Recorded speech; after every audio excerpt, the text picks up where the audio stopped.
Welcome back. All right, so I had intended to do this on Saturday. We ended up being late coming home on Saturday. It just didn't make sense for me. Last night didn't work out, but today I figured, you know what? It's Thanksgiving, so people won't be mean on Thanksgiving, right? They might be. And again, it's Canadian Thanksgiving, so there you go. But 1 through 32, we're back to the puck board. We're back to the start of the season, and it's always entertaining to try to figure out where you think teams are going to end up. And to start the season, it doesn't necessarily mean, well, that's going to be your best team at the end of the season either, right? So, that being said, with the board officially here, and if you're new to the channel or newer and you haven't seen the puck board, there you go. Now you've seen it. All right, so starting things off at 32, and I've got everything written down here, and I've got it written down as week 0. I will be doing this on Saturday as well, so there's 5 days between the power rankings. We'll see how much things change. But for week 0, starting off at the bottom of the board, team number 32 is San Jose. So this is a new set of pucks that I'm using for this. I figured they'd show up pretty well on the camera and for people. And there you go. I can see that's a Shark logo. Hopefully everybody else can as well, especially on your phone. But San Jose is the team that is most likely to end up at the bottom of the standings. We know what they are right now. They've traded out Carlson. They've got players there. They've got a full roster and all, but nothing's really expected from them this year. So 32 for them. At 31, a team that also does not have any pressure, and that is the Bedards, the Blackhawks. So Connor Bedard makes his debut tomorrow night against Pittsburgh. There's going to be a lot of hype. There's going to be a lot of eyeballs watching that, and it should be fun. It's going to be the only game on at the time, so that makes it fun as well, and we'll see what Bedard can do against a team led by Crosby. And I think it's great scheduling to have those two meeting each other in the first game of the regular season, or one of the first games. Tampa Bay, Nashville's before that. But you guys know what I mean. That first night, you get them against each other. I think that's enjoyable. So that's number 31. Number 30, reaching way back for Anaheim. So the Anaheim Ducks, I do expect them to have a better year than last year. But do I expect a lot from Anaheim? Not really, no. So for the Anaheim Ducks, again, it feels like this is the easy part of the power rankings. It's the bottom 3. We'll see if the Ducks are better this year, how much better. Gibson wanted a trade. There was a lot of talk about it. Is he going to end up getting moved at some point during the season? Does it happen early? Does it happen around Christmas? Does it happen around the trade deadline? Or does he stay? So there are some questions around this team. Obviously, Leo Carlson getting hurt. How long is he going to be out? I haven't seen how long he's necessarily going to be out, but I know it's not as bad as was initially feared. Doesn't mean he's not going to be out for a while. So the Ducks, 30th overall. Number 29. And again, pretty easy to pull out a Philadelphia puck and think to myself, yeah, 29th probably. But I'm going to say this. With the return of Couturier and the return of Atkinson, if they hit, if that defense plays better than last year, and last year was not a great year for the defense of the Philadelphia Flyers, this team could surprise some people. This is where we get into teams that I think, you know what? They could end up being really, really undervalued going into the season. We could look back and go, you know what? Philadelphia wasn't as bad as we thought they were going to be. The Metro Division, it doesn't feel like the Metro Division is as tough this year as it has been maybe in previous seasons. So we'll see how things go for Philadelphia. But I have them 29th to start out the year. 28th. So questions get asked a lot about Montreal. Right? Montreal fans, there are Montreal fans that think, you know what? With the right bounces and with good health, we're in the playoffs. Or at least in the hunt. I don't know the Montreal's there yet. I think that we're going to see a very young defense learning on the fly. A tandem that is good, not necessarily great, in Montembeault as well as Allen. And so, the first few weeks of the season may very well tell us how long a year it's going to be. If 3 weeks from now we're looking at a Montreal team that's, say, 3-7, well, we know where we're going to end up. But if they're 5-5, if they can be 5-4-1 in those first 10 games, they can hang around that playoff picture, they could make things interesting. So we'll see how Marty St. Louis gets them playing early in the year. Number 27, Arizona. Now, I've talked a lot about Arizona and how they're getting better, and I still believe they are. I just think that in this National Hockey League right now, I think the number of really bad teams is going to be diminished this season from where it was last year. Last year it felt like there were a lot of teams, at least 10, that at the trade deadline we could say, well, they're not in it. And it was more than 10 in all likelihood when I think about it. But I feel like this year the teams probably won't have as many with 100 points, but we shouldn't have as many that are below the 70-point mark either. So Arizona, I still think, is going to be better, and yet they're in the bottom row because there are just so many teams that I think are going to be in the mix for the playoffs. Number 26, right here, St. Louis. So the Blues, of course, had a bit of a disappointing season last year. Probably an understatement on that. The Blues, have they improved in the offseason? I don't know. I don't know if adding Hayes is going to make enough of a difference. And I do think that while their defense has to be better than what we saw last year, will they be in the hunt? Probably not. I don't think so. But again, notice I'm not 100% sure because we're not. And that's why I think this season's going to be fun, because we're in the bottom row and I'm looking at teams and thinking, they could be in the mix. St. Louis could very well jump back into a playoff spot, prove us all wrong. Number 25 on the board. After all of the talk in the offseason, we're here. Columbus, going through some, you may have heard about what they went through with the coaching situation, but it's all fine now. And I do think Columbus is a team that should bounce back from what was a really, really rough year. Everything that could go wrong went wrong for the Columbus Blue Jackets, and it started with a slow start. Remember, they were winless. The Canucks came into town. They beat the Canucks, and I thought, well, I hope they don't get a false sense of security from that. But yeah, Columbus had a really rough year. It was a combination of injuries and poor play, and so we'll see if things get better. And as I've mentioned in recent videos, I mentioned in the live stream too, a bounce back from Elvis could be massive for Columbus if he can pull that off. So we'll see what he does. So now we've got the bottom row done, and again, it feels like there probably won't be very much controversy with the bottom row. Now we get into the middle row. Number 24, Nashville. The Nashville Predators, of course, they trade Johansson, they buy out Duchesne. Barry Trotz takes over as GM, and he's made it clear that playoffs would be nice, but he's also looking at the long-term future of the team, and he's, looking at draft picks, and he had some very strong opinions going to the draft of what he wanted his scouts to target. And so it feels like we're at the start of something with Barry Trotz, which may very well lead to Nashville not necessarily making the playoffs. One thing I will say is this, though. If there's a goaltender in the National Hockey League that can steal enough games to keep a team in the hunt and maybe above the playoff line, it is UC Saros. So we'll see whether or not Nashville ends up moving up the board quickly. Number 23. Washington Capitals. So the Capitals, of course, will be looking for Backstrom to have his form right out of the gate and stay healthy. And that's a key thing. Another team that struggled with injuries last year was Washington. Backstrom misses half the season. Tom Wilson missed a bunch of games. Carlson was out. It was kind of a nightmare scenario. And now they're older. So one thing with Washington is they are older. They're hoping that everybody can stay healthy. They've made a couple of additions in the offseason. How does it all work out? We'll find out starting on, their season will probably start on Wednesday. I know they don't play tomorrow. I've got the board set up. It's been set up forever. But yeah, Washington at 23 for me. Number 22, Vancouver.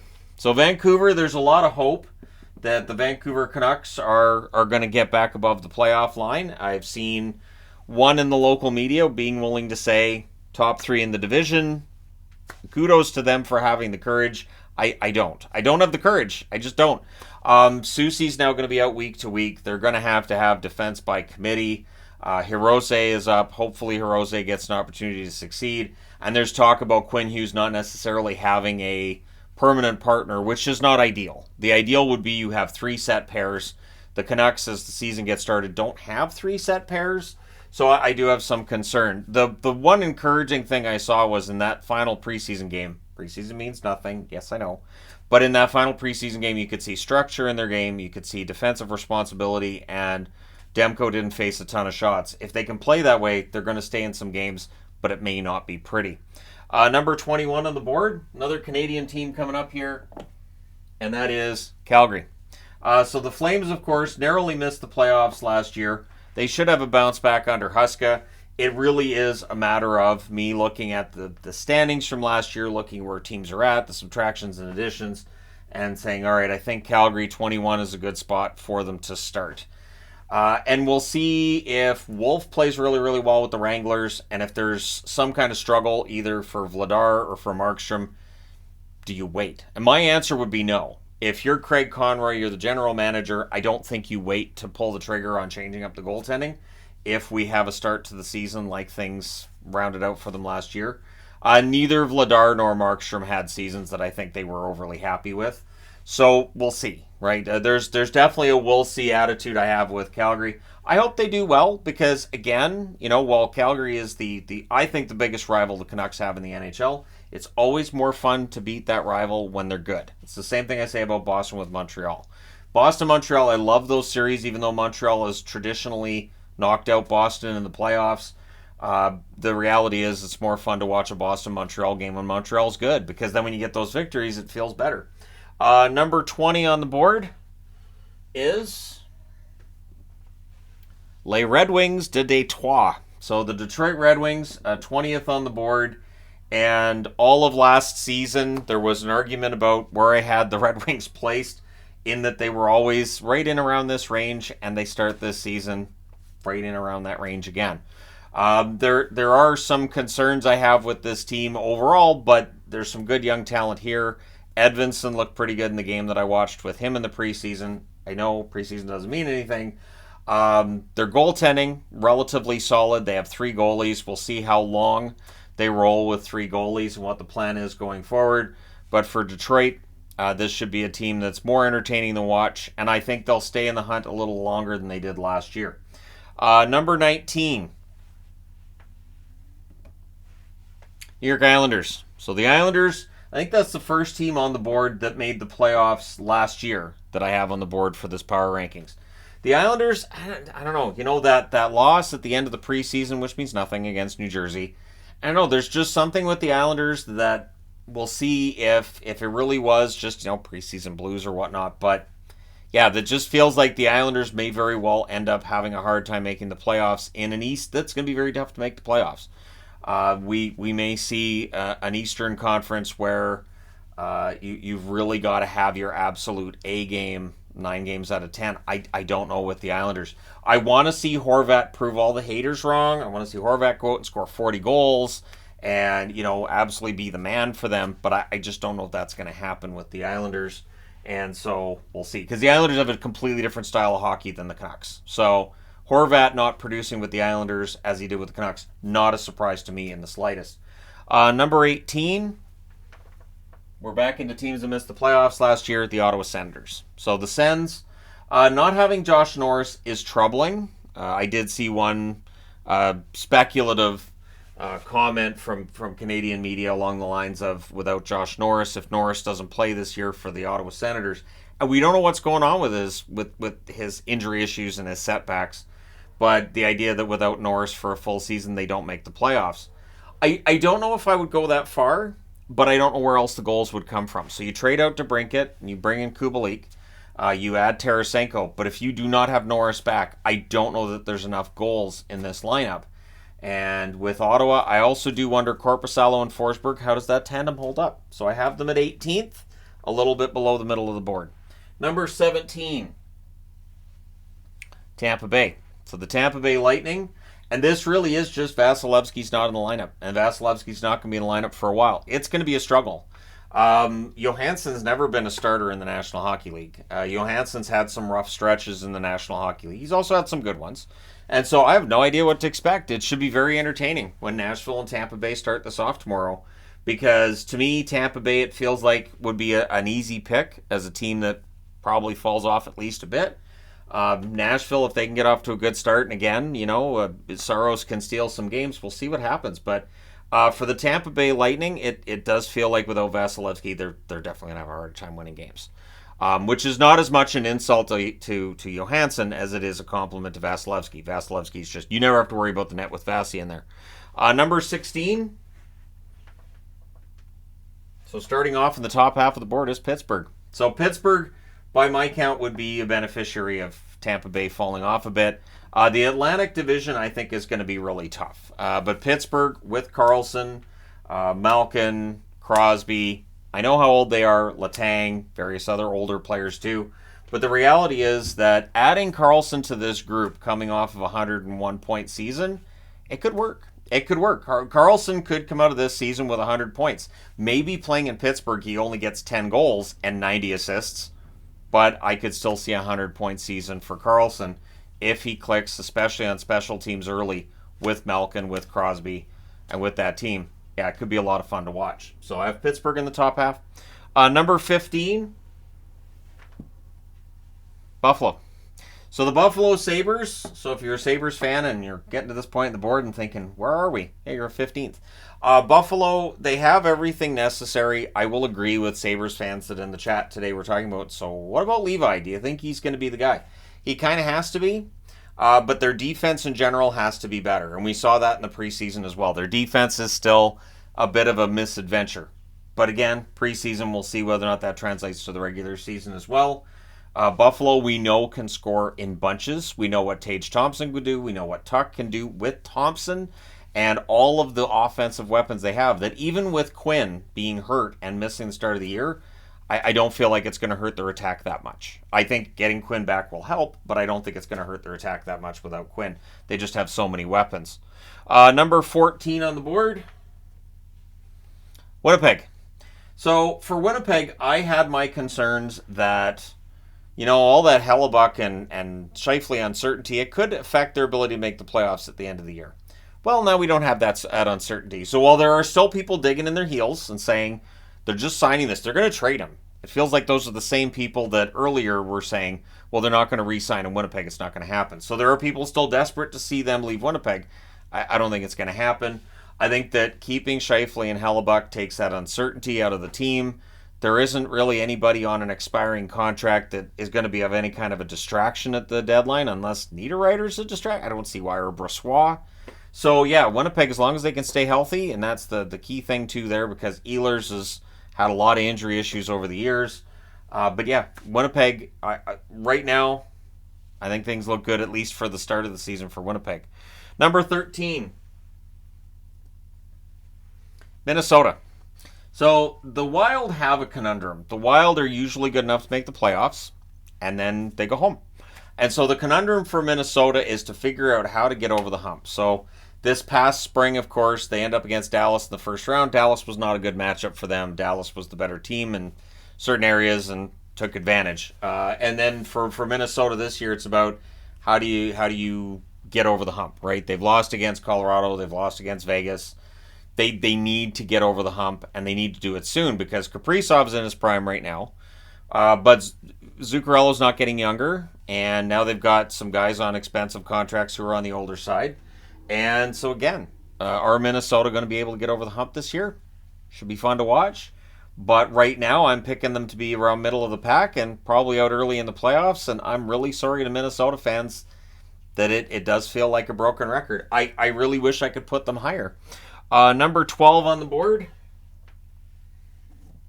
So I'm seeing a lot of picks that Seattle, they overachieved last year and Seattle's going to fall back. The problem with that is that last year early in the season, and I talked about this too, there were people who didn't take Seattle seriously, that said, well, Seattle's not going to stay in the playoffs. Well, Seattle's not that good. They don't have a real goal scorer. And then McCann gets 40. And there's still that argument of, well, Beniers is probably going to be their best player, but I don't think they can do it again. All right, well, I'm keeping Seattle in the top half at least to start the season. I don't see any reason why they would necessarily fall back. I don't think that they've lost any pieces that mean, that's it, they're going to fall apart. I think Seattle's probably going to be a playoff team again, and then we'll see what happens come playoff time. Number 11 on the board, Boston. So I don't expect Boston to be number one on this board at all this year. Now they could, and Boston spent most of last season at number one in the power rankings, and then we know what happened in the first round. Now this is a team that, yes, they've lost Bergeron, yes, they've lost Krejci, but Boston fans are excited about Poitras, right? Comes into camp, plays really well, and they lose AJ Greer on waivers to Calgary in part because Poitras and Beecher both look ready. And so these are rookies that are going to get ice time. They're going to have every opportunity, because while Zacha and Coyle are the 1 and 2 centers, I don't think that's set in stone. So I think there's room there for these guys to come in, and if they play well, to move up the lineup, and we'll see how things work. One thing with Boston, they've got a very good defense core. They've got excellent goaltending. That's going to hold them in games. They may not have the excitement that they had last season, but you've still got Pasternak, who should still be in the 50-goal range. And so I think Boston's still going to win their share of games. Montreal in the brain talking about Boston, thinking about all the tragedies over the years of Boston-Montreal matchups. But at any rate, yeah, let's move into the top 10, shall we? At number 10 on the board, the LA Kings. So talked about Minnesota and how Minnesota's been, in the first round and not necessarily happy with the first round appearance. The LA Kings, this would be their third year in the playoffs in a row. I would say already a first round knockout is not going to make Kings fans happy. I think the expectations are going to be higher, and I think this is a team that it should be a lot of fun to watch with PL Dubois. And he's going by PL, not Pierre-Luc anymore. He wants to be referred to as PL Dubois, so I will do my best to remember that. Keep in mind that once I get into recap videos, mistakes happen. But Dubois, it looks like, is going to fit in pretty well with LA, sort of like the players from LA fit in pretty well with Winnipeg in the preseason. Velarde's going to be on their first line. So this is going to be an interesting little side story as well, as LA and Winnipeg, and who looks like they won the trade early. That's why I don't really declare winners and losers on trade day, because you don't really know until you see how the players play on that new team. So the LA Kings, there's some pressure on them this year. I think the Pacific Division's gotten a lot better over the last few years, and LA's been a big part of that. Now it's about winning in the playoffs. Number 9, and rounding out this row, Florida. So the Florida Panthers come off of a run to the Stanley Cup final. I do still see them as a playoff team. Do I see them as a favorite? Not really. And I know that the betting odds don't see them as a favorite either. It was a great run to the Stanley Cup final, but every year you got to start from scratch. So the Florida Panthers should still be a lot of fun to watch. Really good transition team. After a full year under Paul Maurice, I do expect them to be better this year during the regular season because they got it in the postseason. But we'll see. We'll see if it changes the systems. Maybe they won't be quite as fast in transition, but they'll pick it up in other parts of their game. They're going to be interesting to watch. Number 8. So we're getting into the top row now. And in the top row, we have the New York Rangers. Now, I've seen the debate online about whether or not the Rangers are really and truly a contending team. I'm going to put it this way. I do think that the New York Rangers are going to be very good, even if they don't necessarily score that well, because they have Igor in net. Igor in net is as close to a Hasek as we have in the National Hockey League currently. That you feel like, okay, they got Igor in net. So you're going to get wins that you otherwise normally probably wouldn't get. Now, Ullmark had the numbers that Shesterkin had the year before. Shesterkin's numbers dropped last year.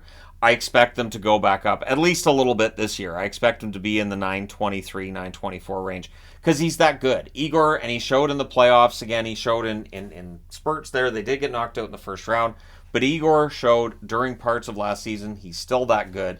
And so I think this year, if you can even call it a bounce back, it's not like he had a bad year. He just wasn't a world beater last year. I think he's capable of it. Very much like Sorokin is going to win his share of games for the New York Islanders as well. So now moving on from 8, we get to number 7. Number 7 on the list is right here, Dallas. Now, Dallas I have picked as the team that I think comes out of the West as Stanley Cup challenger. But I don't know that I have them as a team that starts off really, really well. And I do think that to start the season, there are 6 other teams that I'm thinking will probably be ahead of Dallas. Now, this can change. Obviously, within 3 weeks, things could change a lot. But Dallas, still, I think, top row team. And I think come playoff time, they're going to be very difficult to beat. So they may very well be like what the Kings were a decade ago. During the regular season, they're good. And then in the postseason, man, they're a pain to play. And I think Dallas has that capability to do what LA did. And we'll see. I do think there are some still overrating Ottinger a little bit. And I say that as a big Ottinger fan. I don't have Ottinger in that same category as, say, like Hellebuck, Sorokin, Saros, Shesterkin. But he's in that next tier down and still very, very good. So, number 7 for Dallas. Number 6 on the board, Toronto. So, the Toronto Maple Leafs, iffy preseason overall, but it's a preseason. And for Toronto, they have a lot of good players. I think Nyes is going to be good. I'm glad Minton made the lineup. What I saw of the Leafs preseason, he deserved to be in the lineup. And it really sends the message that if you come into camp and you play well, you get a job. And that is a message not every team follows that formula. I think there's teams that look and say, well, that's preseason, so it's training camp. We're not really worried. And they have a vision for their lineup, and they don't alter it between the start of training camp and start of the season, which can be really frustrating as a fan, right? Say that as a Canucks fan, Christian Wolanin. But anyways, the reality is that with what Toronto's done and giving Minton a job and waiving some of the guys they did, they showed if you play well enough, you get the job. And so that's a good message to send your players. Number 5. So number 5 on the board, right here, Colorado. So the Colorado Avalanche, and I've mentioned this in videos as well, I do have some reservations with their lineup. I know that they're a favorite to win a Stanley Cup after not winning it last year. We'll see how Johansson does. We'll see how well the health of this team holds up, and what Georgiev does for an encore after a pretty strong first year in Colorado. So and with Francouz and his injury status and how he does get hurt a lot. They picked up Prosvetov today on the waiver wire. So yeah, we'll see where Colorado's at early on. I do have them top 5, so not all panicked or anything, but I don't have them at number 1. Number 4. So out of the gate at number 4, Carolina. So Carolina, another one of the favorites. So you have Colorado's a favorite, Carolina's a favorite, Toronto's considered a front runner. Stop laughing. There are a lot of teams right now you can make an argument for a Stanley Cup. And with Carolina, it's really interesting. So last season, I felt like, their offense is better now. And then in the playoffs, it dried up again. So I do think that they need to, and I mentioned this in the live stream tonight, I do think they need to encourage a little more creativity from their really good players, because Aho's a star, Svechnikov's a star as well, Necas is capable of a lot. If you give these guys free reign out there, you're going to get more goals. You might get a couple more goals against, but they've got some pretty good defensemen there too to cover for it. So, we'll see if systems change with Carolina this year, but I think they're going to start the season pretty strongly. Number 3 on the board. Number 3 is the Edmonton Oilers. So for the Edmonton Oilers, there's a lot of expectations with them. I've seen the argument made for them to win the Stanley Cup. I would love that. I would love that because I would love to see a Canadian team win a Stanley Cup. Yeah, I wish it'd be Vancouver, but really, I think I have a better chance of winning a unicorn. But I'd say that only half kidding. But the Oilers may very well be the best chance for a Canadian team to win. It'll be between them and Toronto as to who I think are, the best chances to win for Canada, unless Hellebuck goes on a heater in the playoffs. But for the Oilers, there are still some question marks. Like, I look and say, hey, Jack Campbell had a really good preseason. He's the starter to start the season.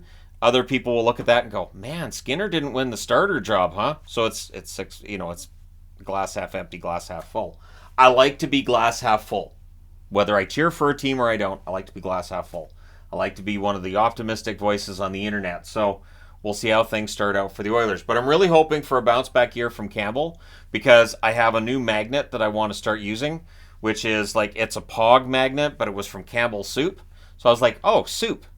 Perfect, Campbell Soup. All right, that's that. So if he has a really good game, the Campbell Soup magnet goes on that board. And hold me to it. If I don't remember to put the Campbell Soup, I want to see that in the comment section. No Campbell Soup magnet, we're angry. So all the best to Jack Campbell this year. I've been a fan of his since Dallas. Didn't work out in Dallas, but he's done well since leaving Dallas.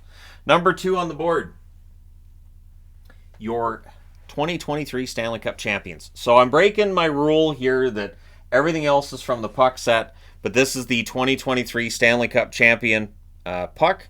I got that one. I think I got that one actually in Las Vegas. So this, of course, being your defending Stanley Cup champions, I don't anticipate a major hangover from a Stanley Cup perspective, but very often teams coming out of a Stanley Cup victory, those first 10 games can be a little bit tougher. So I do think for Vegas, it'll be interesting to see if they do have a tougher start, because it's harder to get up for those games in October after you've won that Stanley Cup in June. So, you wake up, you get back into it, but that first 10 games can be a bit of a slog. So we'll see how things go for Vegas and how many players might be kind of sort of still a little bit sore from that run to the Stanley Cup final. It's a short turnaround for the offseason. So But I do think, yes, they have a good shot at repeating, and I can't justify them having any lower than second. So first on the board and starting the season at number 1 is the New Jersey Devils. They had a perfect preseason. Everything's, firing in all cylinders for them. They had an excellent season last year. They got out of the first round. Everything for New Jersey right now is positive. You've got Luke Hughes on that blue line. And Nemitz didn't end up making it onto the blue line. He starts the season in Utica. At least that's where he is right now, last I looked. But the plan is, I think, for Nemitz to end up coming up. And there's so many good defensemen on this team. There's a really good mix of players.